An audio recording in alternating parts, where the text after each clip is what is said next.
Question number 3, ए set इसमें दिया हुआ था and which of the following statements are correct and why, ये हमें बताना है। इसके 3 पार्ट्स हम पिछली वीडियो में कर चुके थे। 4th पार्ट है 1 बिलोंग्स टू ए। तो हमने ए सेट में देखना है कि क्या 1 वहाँ पे प्रेजेंट है। तो 1 यहाँ पे एज इट इज़ प्रेजेंट है, so it is correct. 5th part 1 is subset of A. Subset set होता है ना खुद, ये एलिमेंट है, ये सेट नहीं है। अगर यहाँ पे ब्रेसेस लगी होती तब ये सबसेट होना था, तो इसलिए ये इनकरेक्ट है। 6th part 1 2 5 is subset of A. तो 1 2 5 इसके एलिमेंट्स हैं और ये इसको हमने सेट में रख दिया है, तो ये इसका सबसेट होगा, ये करेक्ट है। 6th part is correct. 7th part है 1 2 5 belongs to A. Belongs to का मतलब हो गया कि ये जो है ये पूरा एज इट इज़ उस सेट में प्रेजेंट होना चाहिए, लेकिन ये ऐसे प्रेजेंट नहीं है ना, ये अलग अलग है। 1 2 5 इस तरह से है, ऐसे नहीं लिखा हुआ है, एलिमेंट नहीं है ये उसका, सो इट इज़ इनकरेक्ट। तो ये चीज़ अब समझ आनी चाहिए कि बिलोंग्स और सबसेट में डिफरेंस क्या है दोनों में। 8th part 1 2 3 is subset of A. 1 2 3 is subset of A, लेकिन यहाँ पे 3 जो है वो एलिमेंट नहीं है, 3 4 इकट्ठा इसका एलिमेंट है, सो इट इज़ इनकरेक्ट, ये इनकरेक्ट है। 9th पार्ट है 5 बिलोंग्स टू ए, ये भी इनकरेक्ट है क्योंकि 5 वहाँ पे सेट ए में लिखा नहीं है उसने। अगर इस सेट के अंदर वो 5 लिख देता तब हमने यहाँ पे बिलोंग्स लगाना था। 10th part 5 is subset of A, ये करेक्ट है क्योंकि 5 is subset of every set, this is correct. 11th part 5 is subset of A, ये गलत है क्योंकि जो एम्प्टी सेट होता है उसे हम या तो 5 से डिनोट करते हैं या हम ऐसे डिनोट करते हैं। हम ऐसे नहीं लिख सकते कि 5 उसके अंदर प्रेजेंट है, ठीक है। तो 5 is subset of A, incorrect. Next question है 4th, write down all the subsets of the following set. अब हमें सबसेट्स लिखने हैं इसके, तो उसके लिए मैंने फॉर्मूला बताया था 2 raised to the power n का। n क्या था? Number of elements in the set present. Question number 4 है write down all the subsets of the following sets. ये दिया, इसके मुझे सबसेट्स लिखने हैं, तो क्या क्या होंगे। एक तो हमने कहा है कि 5 सभी का सबसेट होगा। एक ये खुद कितने बनने हैं फॉर्मूले से चेक कर सकते हो, 2 raised to the power n। इसमें एक ही एलिमेंट है 2 raised पर 1, 2 ही सबसेट्स इसके बनेंगे, तो 5 और a जो है वो इसके सबसेट्स होंगे। ए बी, एक 5 आ गया। एक सिंगलटन सेट भी बनेंगे इसमें, 2 ए और बी, और एक ये खुद set itself is a subset. 1 2 3 4 इतने ही बनने थे, 2 स्क्वायर मीन्स 4 सबसेट्स, ठीक है। तो इसका 3rd पार्ट होमवर्क करना है। 3rd पार्ट है 1 2 3 और 4th पार्ट है 5, तो इसका एक ही सबसेट होगा 5, पे लिख लो सबसेट्स। उसके बाद है क्वेश्चन नंबर 5, हाउ मेनी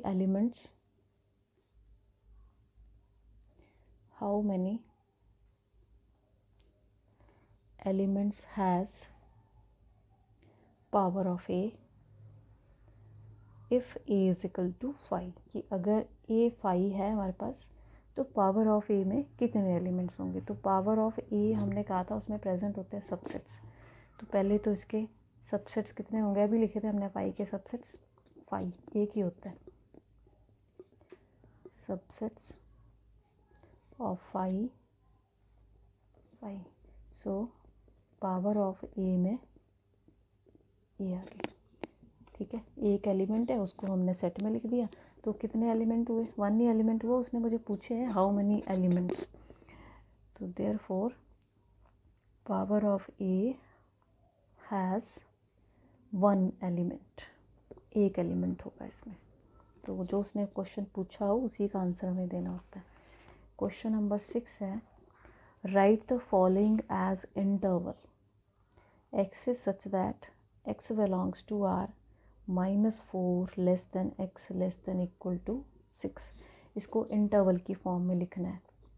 तो क्या होगा इसका इंटरवल, 4 6 पे इक्वालिटी भी लगी है इसलिए वहाँ पे क्लोज्ड, और यहाँ पे इक्वालिटी नहीं लगी है इसलिए यहाँ से ओपन। सेकेंड पार्ट है, x is such that x belongs to R -12 is less than x is less then -10। तो इंटरवल कैसे लिखेंगे, -12 दोनों साइड ओपन, क्योंकि कहीं भी इक्वालिटी नहीं लगी है। ठीक है, बाकी इसके 2 पार्ट आपने होमवर्क करने।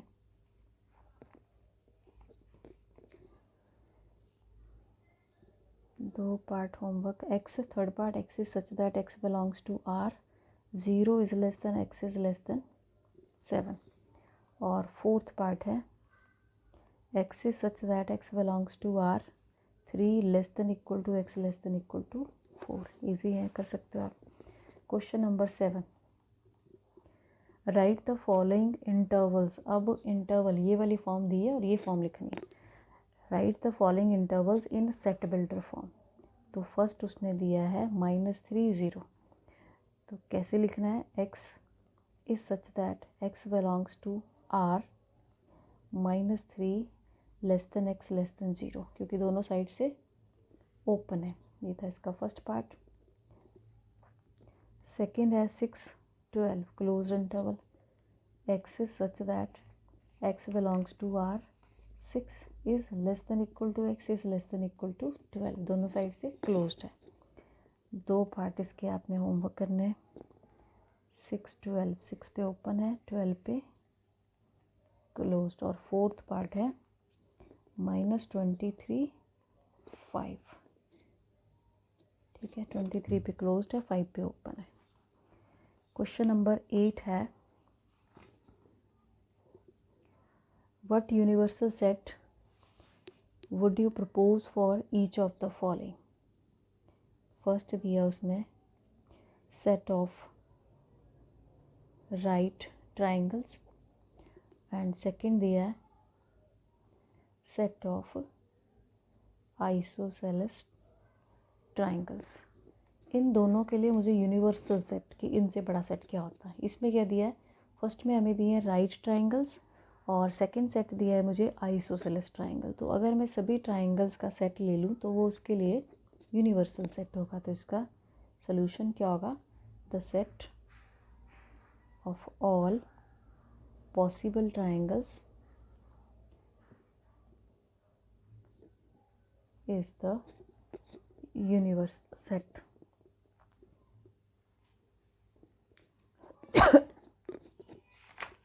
क्वेश्चन नंबर 9 जो है वो आपने होमवर्क करना है। उसमें भी यूनिवर्स सेट दिए हैं आपको, ए बी सी सेट दिए हुए, उनके लिए नीचे ऑप्शंस दिए हैं, उनमें से बताना है कि यूनिवर्सल सेट कौन सा होगा। तो यूनिवर्सल सेट वही होगा जिसमें वो ए बी सी तीनों सेट्स जो हैं वो प्रेजेंट होंगे, तो उसी को हम बोलेंगे इसमें यूनिवर्सल सेट। उसके साथ ही ये वाली एक्सरसाइज ख़त्म है। आगे जो है आपका डेफिनेशन आएगी यूनियन ऑफ सेट्स की।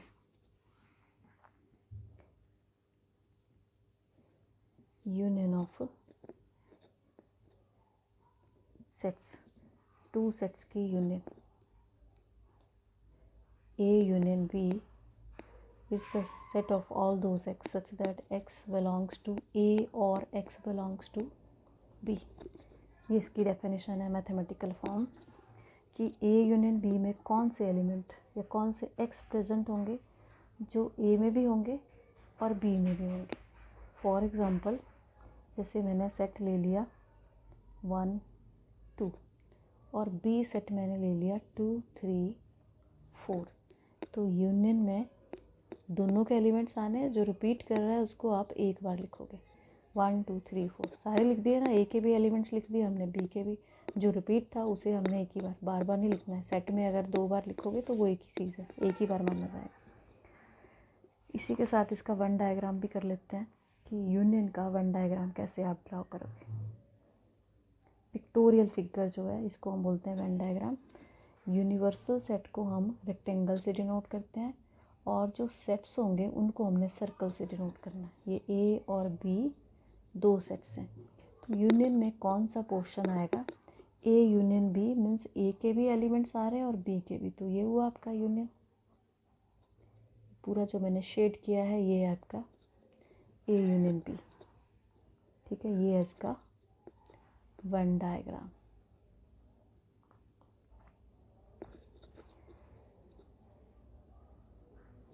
उसके बाद है intersection of two sets. Intersection of two sets, A intersection, union को हमने यू टाइप से डिनोट किया था, इंटरसेक्शन उल्टा हो यू होगा। A intersection B is the set of all those x such that x belongs to A and x belongs to B। Means वो element लेने हैं जो A में भी होंगे और B में भी होंगे, कॉमन लेने हैं इसमें। फॉर एग्ज़ाम्पल जैसे मैं वही ले लूँ 1 2 और B मैंने ले लिया 1 2 3, तो A इंटरसेक्शन B में कॉमन एलिमेंट्स आने, कॉमन क्या है 1 2, यहाँ पे भी प्रेजेंट है इसमें भी प्रेजेंट है, ये आ गई इंटरसेक्शन। अब इसका वन डायग्राम कैसे शो करेंगे, ये यूनिवर्सल सेट और ये 2 सेट ले लिया हमने ए और बी, तो इंटरसेक्शन में कॉमन पोर्शन आ रहा है, दोनों में कॉमन ये वाला पार्ट है जो ए में भी प्रेजेंट है और बी में भी, तो ये होगा आपका ए इंटरसेक्शन बी, ठीक है। तो इतना कर लेना, बाकी हम कल करेंगे।